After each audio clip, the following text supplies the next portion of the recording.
Thanks so much to Digital Zone and to Zio for having me here. And congratulations also to Zio for putting this superb event on. I know that's a lot of work and a lot of dedication, so it's pretty cool.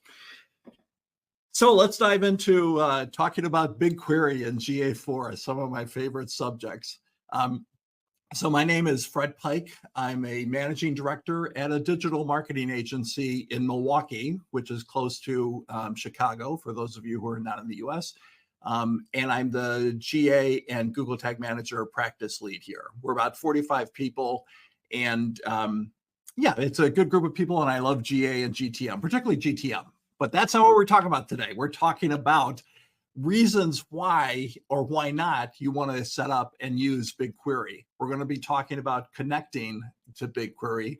We're going to be talking about the setup and the schema of BigQuery. We're going to dive a tiny bit into queries, and we're also going to cover some tips for limiting query costs and also some resources to expand what you can do with BigQuery. Now, this can either be a 5-minute presentation or a 5-hour one. So I'm going to try to keep it to the half hour. But if you do have questions that are relevant, I can answer them in flow, or we can just wait till the end. So let's talk about the reasons to set up GA4 and BigQuery. First, why? If you set up the connection to BigQuery, you have a backup of your data. Your data will always be there. You will own the data. So unlike with Universal Analytics, which is, as you know, now gone and totally done away with, if you have the BigQuery connection, you own it as long as you are maintaining that account in the Google Cloud Platform. You can store lots of things in BigQuery. It's not just Google Analytics. You can put in Google Ads data. You can put in Google Search Console data. You can put in, and it doesn't have to be Google products. You can put in products from multiple different sources, Bing ads or whatever, and have them all in one place and potentially be able to do further analysis there.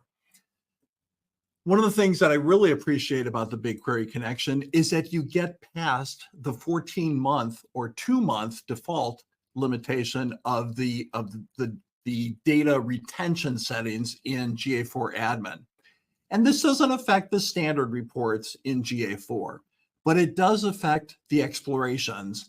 And if you're doing really much analysis in GA4, you probably spend most of your time in explorations. At least that's what I do. So what am I talking about? In GA4 admin, there's a data retention setting. By default, it's set at 2 months. You can change it to 14 months. But again, that affects what you can do in explorations. And here I just took a screenshot this morning of my explorations. And today is November 5th. I'm looking at the Google Merchandise Shop, and that has a 14-month data retention, which means the furthest I can go back in analysis is September 5th. You can see how September 4th and 3rd are grayed out. That data is no longer available to me to analyze within GA4. But if I had the BigQuery connection, I would be able to analyze it. So that to me is one of the huge reasons. So why not? Why not set it up? Well, first of all, I think a lot of people are just not aware that you can set up GA4 and make a free connection to BigQuery. In the old version and Universal Analytics, this was only part of the 360 package. So you had to be paying like $150,000 a year to have that BigQuery connection. In GA4, it's free. Some people have heard horror stories about the cost of how expensive BigQuery is and these massive surprises of large expenses. So there are horror stories out there, and I'm not saying some of them aren't true, but for almost all SMB, small, medium-sized businesses, the cost is going to be absolutely negligible or zero in most cases. Some people may not be sure how to set it up. And I'm not going to do that. I'm not going to walk through how to set it up here, but I do want to refer you to 2 different CXL feeds I made recently. CXL, you may know, is a training company. I have 5 different courses on there, actually, including the GA4 ones.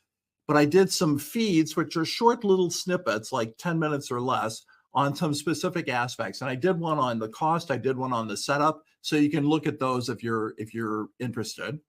But I do want to talk about the pricing and how that gets determined. And I'm just going to show you the pricing page now, and then we're going to show you what that looks like as we go live. So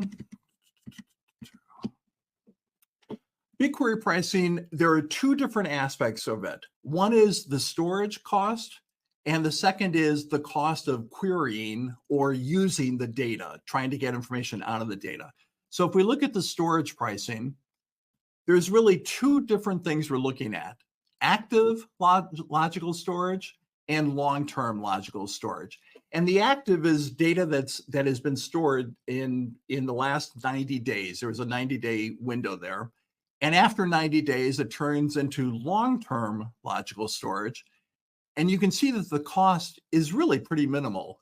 2 cents per gigabyte, which is not a gigabyte. It's similar, but it's slightly different. And I couldn't explain the differences if I had to, but so gigabytes, or for the long term, it's 1 cent per gigabyte, and you get 10 gigabyte free each month. So believe me, that's a lot of data. And unless you're a very large organization, you probably won't exceed these limits for a while. So the storage price is really inexpensive. And if we go back to our compute price, this is done in terms of queries. Queries is how you get data out of BigQuery. And every time you run a query, and we'll look at this live in a little bit, every time you run a query, it says, oh, it's going to cost this much in terms of data. And you get 1 TB. Again, I think of it as a terabyte. You get one of those free each month, and each additional one is $6.25. So let me tell you, it takes a lot of queries to get even up to 1 terabyte, whatever. So it's going to be free for most SMBs. Again, if you're a super large enterprise, yeah, you're going to run into some cost here, but it's going to be pretty minimal even still. So back to our presentation here. And just as an example, I want to show you, this is a typical billing account for some of our larger clients, where last month in October, they spent 1 cent on BigQuery, and it's in the terms of the long-term logical storage. Again, we do have clients where they might spend up to $3 or $4 a month, and obviously really large ones are going to charge more. But my point is, it's essentially free. There is no reason not to do it if cost is your concern. So to actually set it up, and I'm not going to go through these steps, those CXL feeds I mentioned actually go through these steps, but I just want to kind of cover it at a high level. You're going to go to cloud.google.com, and you're going to set up a new account there if you haven't set one up. You're going to set up a billing account. Now, why do you have to set up a billing account? Didn't you say this was kind of free? So you need to have a credit card assigned to your account to use the full-blown BigQuery. Again, it's not going to charge you in most cases, or maybe it'll charge you 1 cent, like in the example I just saw. But if you want to have a live active version, you need a credit card. Alternatively, and the CXL feed covers one of these options, you can use the sandbox. And this is totally free, no credit card required, but it's limited to 60 days worth of data. But at least you can see how much data you'd be collecting and things like that.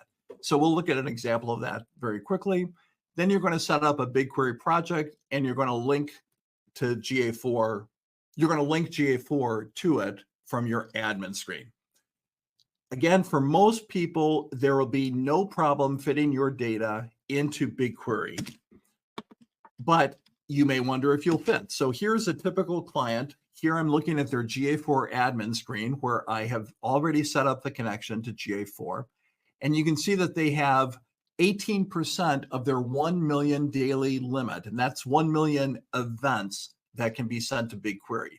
So this is a decent sized website. They get a fair amount of traffic. They sell like 300 300 million, this is an e-commerce website, 300 million worth of sales each month, and they're still only at 18% of the daily limit. So unless it's a huge website, you won't hit this. But if you do have a huge website, like this is another e-commerce client of ours, where they're actually at 2.2 million hits per day.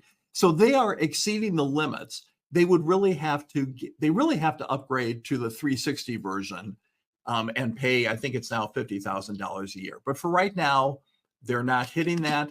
And if you are getting close to that limit, you can actually say, don't send these events over there. And these are ones that we excluded, view item and view item list. You might exclude scroll, you might do some other things. Regardless, the best solution here would be to actually get into the paid version of GA4. Or, again, in most cases, you're going to be under the limit. So at this point, you could actually stop. We haven't really done anything yet, but if we have set up our project in BigQuery, we have an account there, we have a billing account, we've set up the GA4 to BigQuery link, you could stop. You know that from the day you set up that connection, you are sending GA4 data to BigQuery. It doesn't backfill, so the sooner you do this, the better. But from that day forward, you are now collecting the data. As long as you maintain that account, you own that data forever. So you can just sit back and say, this is great. I'm backing up my data. I own it. And at some point, I can start analyzing it. But you don't have to do that today. What you should do today, if you haven't already, is set up that connection and then start collecting data from today. But we want to go deeper, right? We don't want to just have it as a backup. So what we're going to do is start talking about the setup and the schema. And there's a lot of stuff here that this is what I'm going to cover, but I'm going to do it through the live look. So hopefully I'll remember all this stuff and make sure we cover it. So the first thing I want to talk about. So here's a sandbox version of BigQuery. And the reason I know it's sandbox is because it says it's a sandbox. And what that means is that I'm limited to 60 days worth of data in here.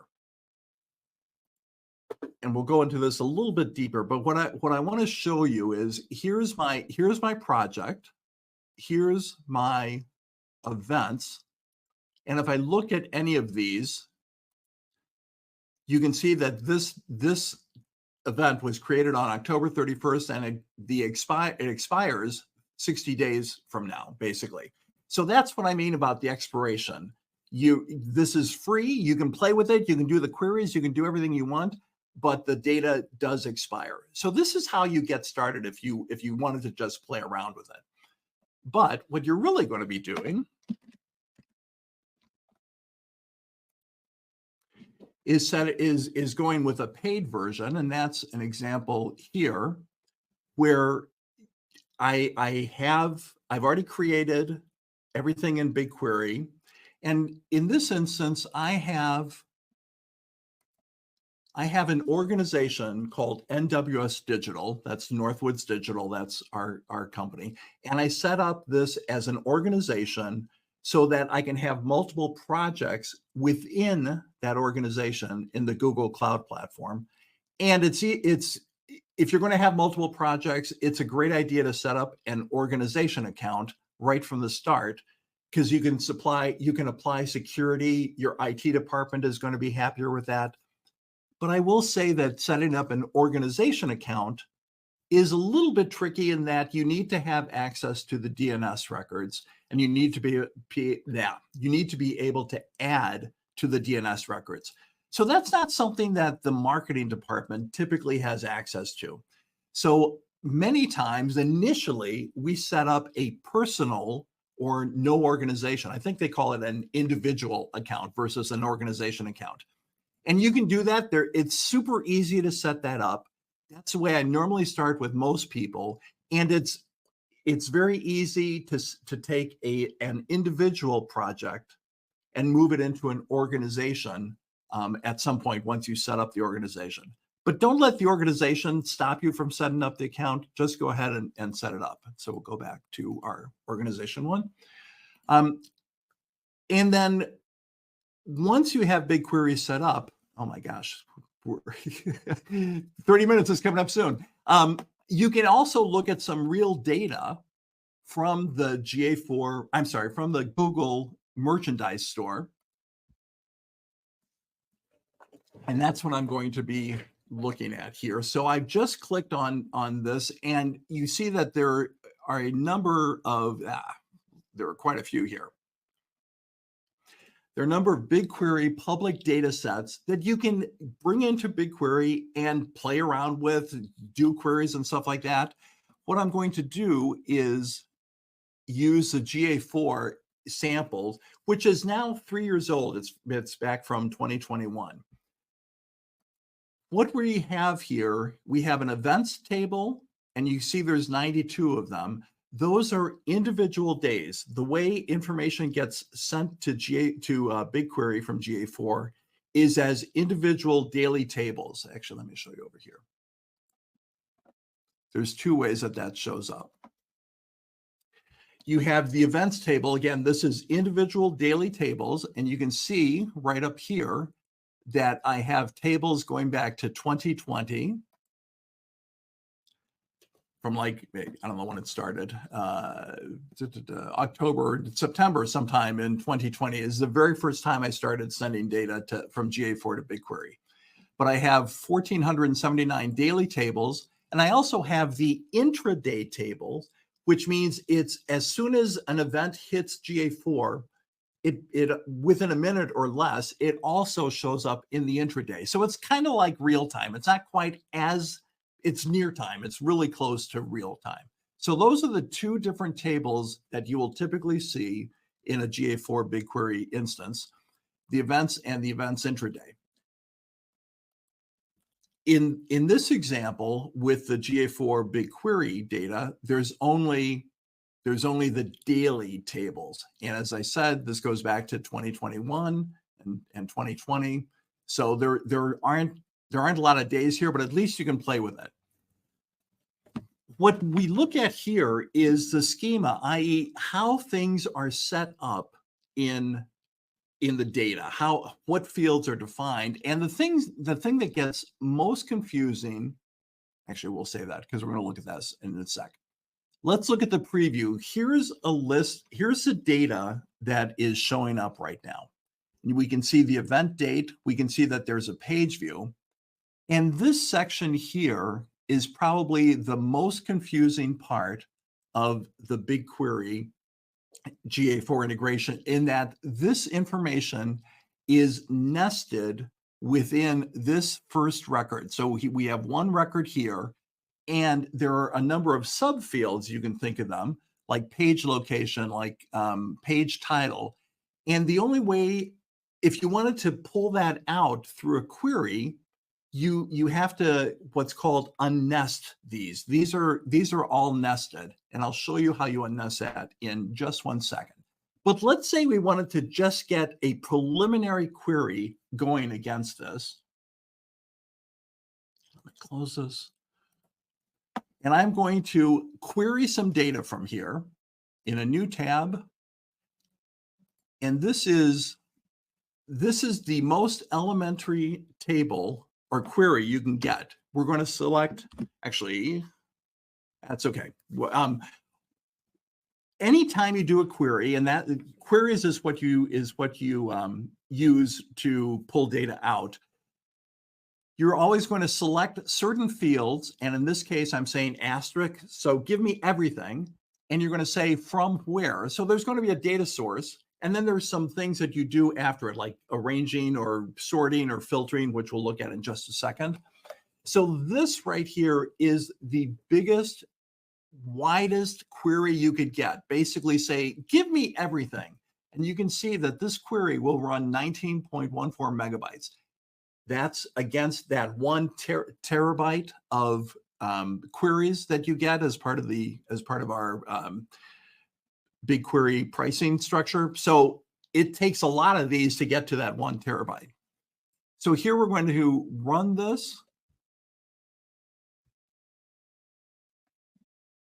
And now we have all that data that we can look at, but we still let's narrow this down a little bit. Let's be a little bit smarter about this.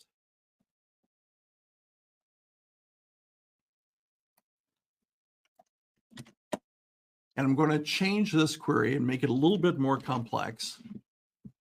And I don't want all fields. I just want the event date and the event name. And now we're going to do something. Again, this is the most complex concept in BigQuery. But if you just use this format, you are going to unnest the page location. So page location is right down here. You can see that it's the event parameters key, the name of it is page location. The event parameters string value, which is the value in that field, would be in this case a Google merchandise shop. And the page location, actually all of these parameters can either be a string value or an int value. And you need to know that for what you use up here. So for an int, you would use an int value. For string, you use the string value. And we're going to save it as a special name of unnested page location. And here is where we begin to apply some filters. So I don't want every event. I just want events that are called page view. And I want you to order them or sort them by the unnested page location, which is what I created up here. So this runs 7 megabytes. It's smaller than we saw before because I'm not choosing all the fields. So I'm going to run that. And now we have a smaller subset of our data. We have the event date, the event name, the page location, and the page title. And you can see in some cases, the page title is not available. Okay, so that seems pretty easy, but it doesn't give us much information. Let's see if we can figure out how to count the number of page views for a specific day. And I have a different query for that, which builds on what we've got right here.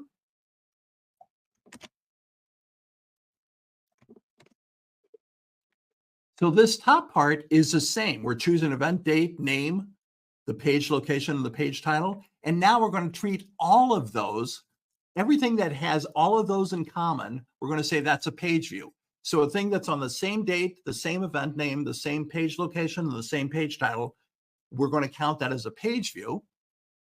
We're still sorting by page view, and now we're going to order by the event date and the page view count.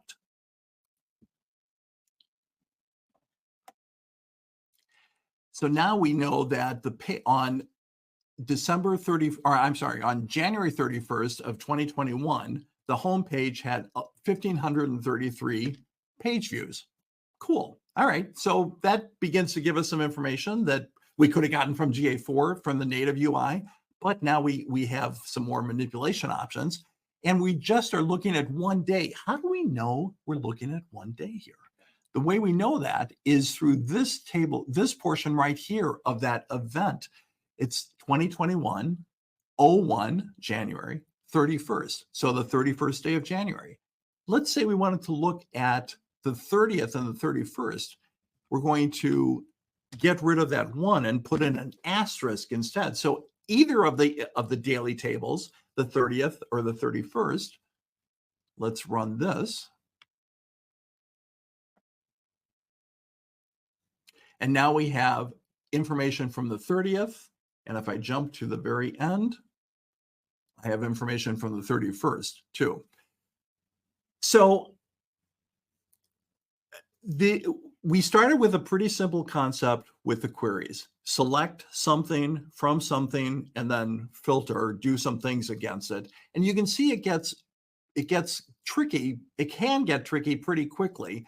But this type of query is kind of the basic query you would want to run against your data.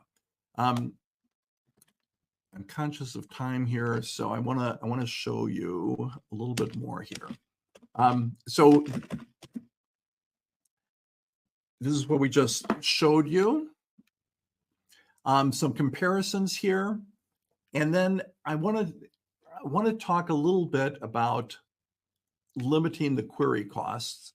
First of all, because if there is cost, it can show up on the queries.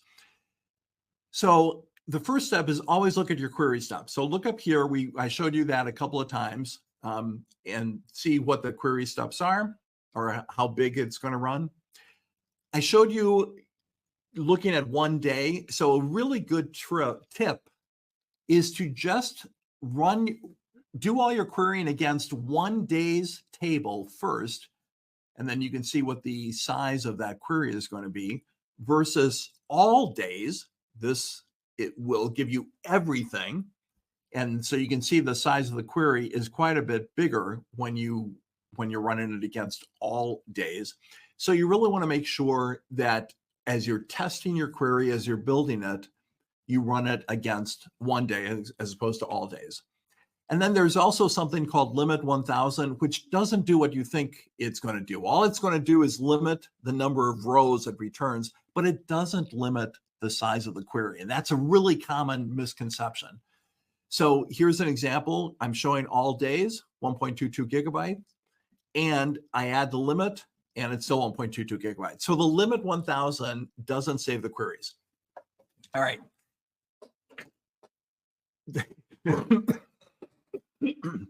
This may be a little bit confusing because you may not know that you wanted to learn how to build queries, but let's talk about how you can expand your limited understanding of queries. And that's certainly true for me. I have a limited understanding of queries to really get the most out of your GA4 data in BigQuery.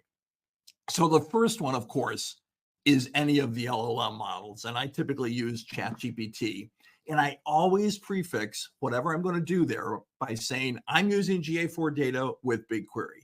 And I refresh that as I add more prompts just to make sure that ChatGPT knows that I'm working with GA4. That's a specific schema and it's in BigQuery. So it's got to remember that.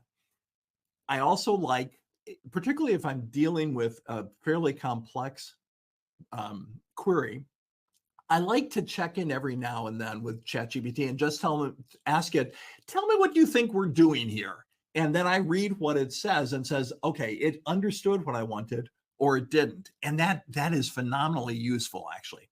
And then another thing I will ask it to do is document the code. So I can see what it's doing, I can learn, I can understand what it's doing, and it helps with that summarization too. And then the fourth tip is to use screenshots to show error messages. So let me show you some live examples of this. Here is what I have said. This is in a portion of a very, very long session with ChatGPT. Please summarize this query. And now it tells me what it's doing. And I can read it to make sure, because I'm not a SQL expert, so I can read it to make sure it's understanding what I said, the prompts I gave it. And as long as this makes sense to me, then I'm willing to go ahead.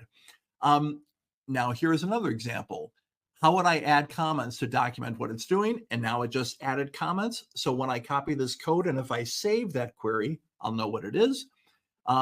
Here's an example where there are some errors. So I took a screenshot and I said, I'm getting some upper ASCII characters. Can we get rid of them? And this is actually a regex example, but same thing works for BigQuery. Just show it the screenshot of the errors you're getting, and that'll help. All right. Now, there are many things besides ChatGPT that you can use too. And I'm going to run through these super quickly because I know we're tight on time here. But these are not affiliate links. These are sources that I found extremely useful. And the first one is Analytics Canvas, which gives you a friendlier interface to the data tables. It really optimizes the queries. It knows way more about queries than I do or that you probably do. And so it optimizes the queries and it limits the cost. There is a monthly cost here, but you no longer have to worry about exceeding any cost on the BigQuery side because it's all controlled within Analytics Canvas. And it's relatively, it's well worth the price. It's relatively inexpensive. The next one is the GA4 BigQuery library. And this is a list of 30 plus copy pastable SQL queries that are pretty complex. So obviously way deeper than what I just showed you. These come from a guy called Adam Zielkowski, he's such a good presenter. And he knows this stuff so well. So I was in the first cohort of this one. You can enroll for the 3rd cohort now. And it is limited. You get access to a Slack feed, and you can ask questions and stuff. So this is well worth it, and also fairly inexpensive. The next one, this comes from Johan van der Weken. I don't know if I pronounced that correctly, but really cool guy, really smart guy in the Netherlands. And his GA4 BigQuery has been around for a long time. You can subscribe to this also, but there's a free version where you get access to lots of different queries that are pre-built, and you can ask questions. Now, Johan is also part of this thing called GA4 Dataform, which I just saw a demo, a beta demo of it last week. And this is really cool. As I said, one of the hardest things to understand in the GA4 BigQuery setup is the nested structure of the data. One of the great things that GA4 Dataform does is unnest all that and give you flat tables that are much easier to understand and to work with.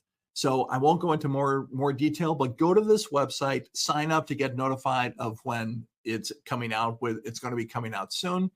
And then finally, another Johan course. This is a course with Simo, the Team Simmer course on GA4 and BigQuery.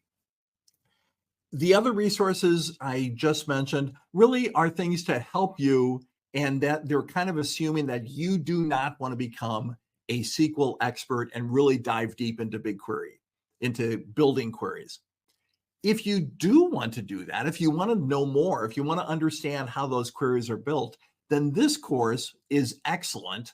And there is a new version coming out in 2025, but I would still, if you're interested in that, I would still recommend this course because it is so in-depth and detailed. And again, it only makes sense if you really want to dive into that space. But those are the resources that I've gone through, that I regularly go to. And so I think we now have time for some questions. Holy cow, that was a whirlwind. I hope it made a little bit of sense at any rate. So Amit, do we have any questions?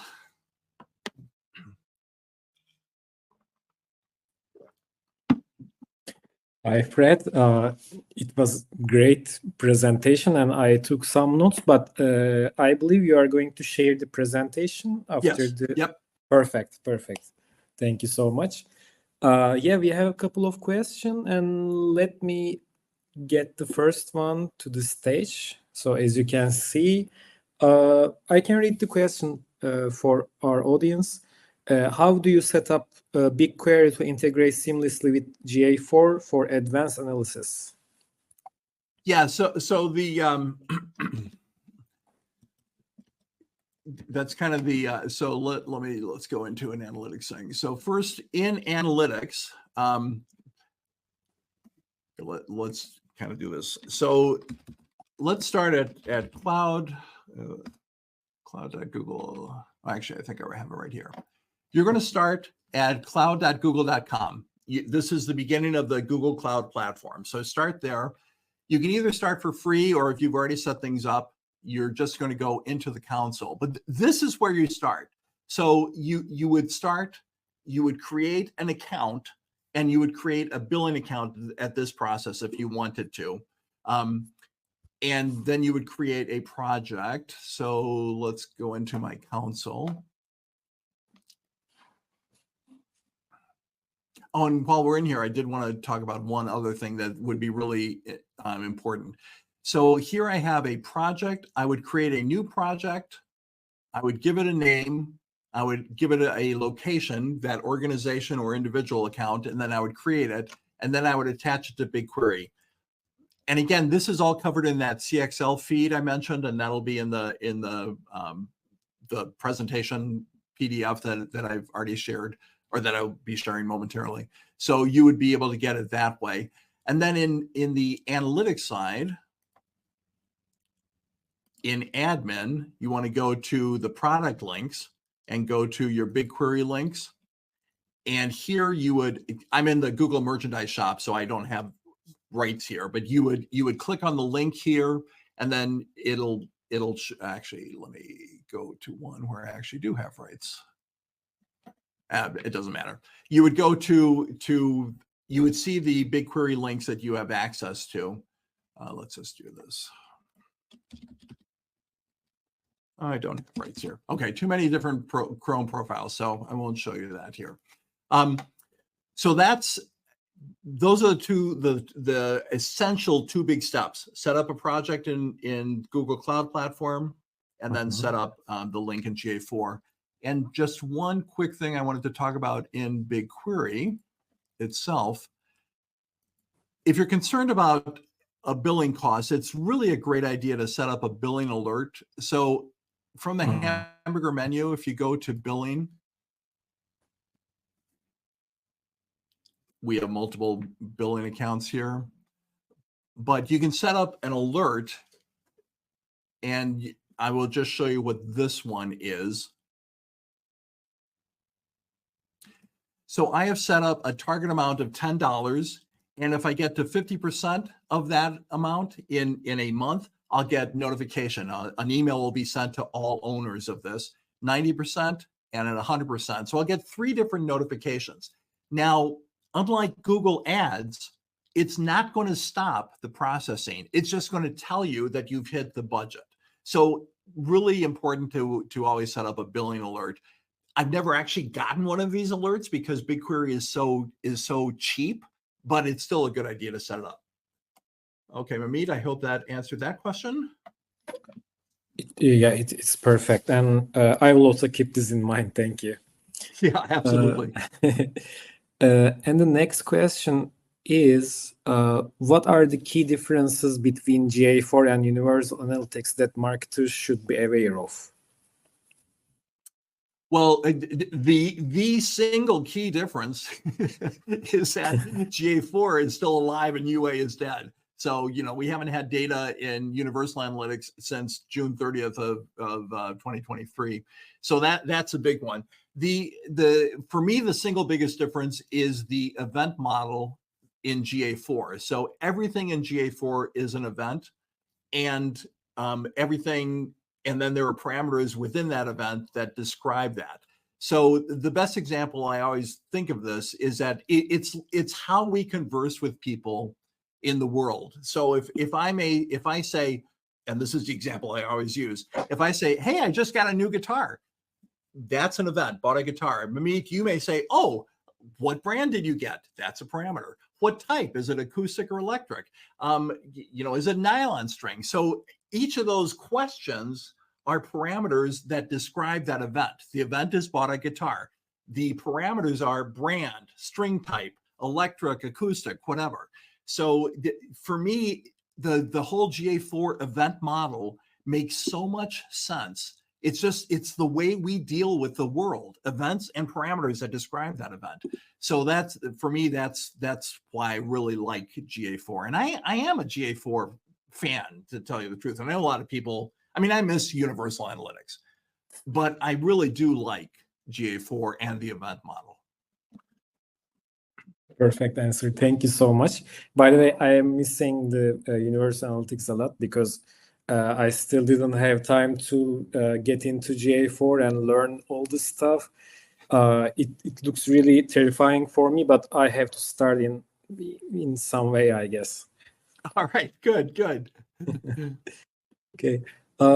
Thank you so much for your time, Fred. We answered all the questions, and it was really, really nice to see you in the stage, and hope to meet another event, physical event or another virtual event again with you. And thank you so much for your time. Sounds good. My pleasure to be here, and thanks to the Zio team. You guys rock. Thank you so much. Thank you. Have a great day. Thanks, you too.